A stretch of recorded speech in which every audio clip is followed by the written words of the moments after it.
السلام عليكم ورحمة الله وبركاته. خدا حافظ آقایون خانم.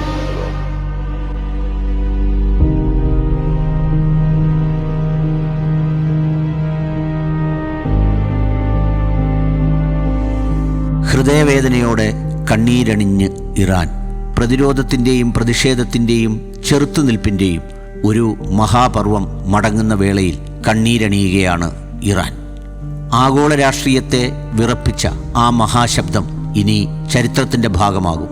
പ്രതിസന്ധികളും പ്രതിരോധവും നിറഞ്ഞ ഒരു ഭരണാധികാരത്തിൻ്റെ ചരിത്രമായി മാറിയ, എന്നിട്ടും തലകുനിക്കാതെ വഴങ്ങാതെ ആർക്കു മുന്നിലും കൂസാതെ വളരെ സൗമ്യമായ നിലപാടുകൾ കൊണ്ട്, ചെറിയ ശബ്ദങ്ങൾ കൊണ്ട്, പക്ഷേ വലിയ കരുത്തുകൊണ്ട് ലോകത്തെ വിറപ്പിച്ച, ആരുടെ മുന്നിലും പതറാത്ത അമേരിക്കയ്ക്കും ഇസ്രയേലിനും മുന്നിൽ 40 വർഷത്തെ ഉപരോധവും കരുത്തുകൊണ്ട് നേരിട്ട ആ മഹാമനുഷ്യൻ്റെ മടക്കയാത്രയാണ് ഇറാൻ ഇപ്പോൾ സാക്ഷിയായിക്കൊണ്ടിരിക്കുന്നത്.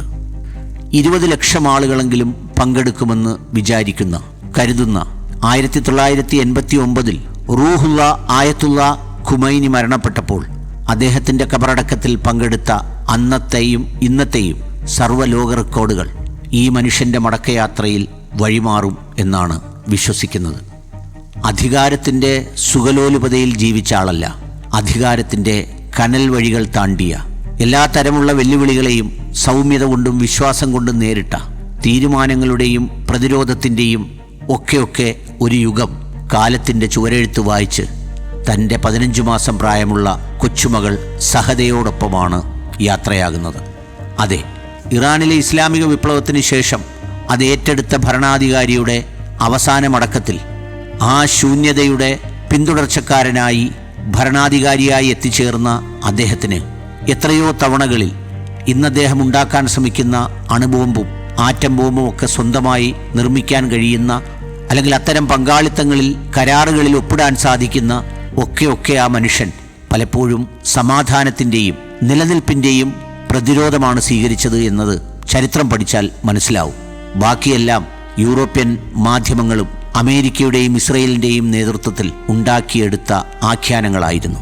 ചൈനയിൽ നിന്ന് ദക്ഷിണ കൊറിയ സ്വന്തമാക്കിയതുപോലെ, ഒരു കരാറിലൂടെ ഇപ്പോൾ സൗദി അറേബ്യയും പാകിസ്ഥാനും തമ്മിൽ പങ്കുവച്ചതുപോലെ, എന്തെല്ലാം അവസരങ്ങൾ ഉണ്ടായിട്ട് പോലും സമാധാനവും രാജ്യത്തിൻ്റെ പുരോഗതിയുമാണ് പ്രധാനം.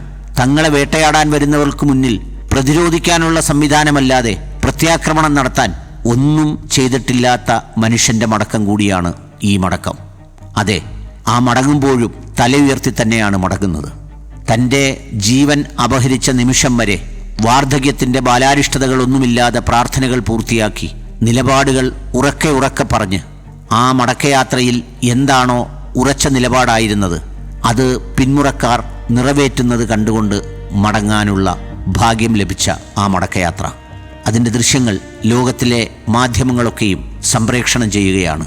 ഷിയ ആചാരപ്രകാരം നെഞ്ചത്തടിച്ച് വേദന രേഖപ്പെടുത്തുന്ന പുരുഷന്മാർ അത് കേവലം പ്രകടനമോ ആചാരത്തിനോ അപ്പുറത്ത് ഹൃദയവേദനയോടെ തന്നെയാണ് അത് നിർവഹിക്കുന്നതെന്ന് ആ കാഴ്ചകളിലാകെ കാണുകയാണ്.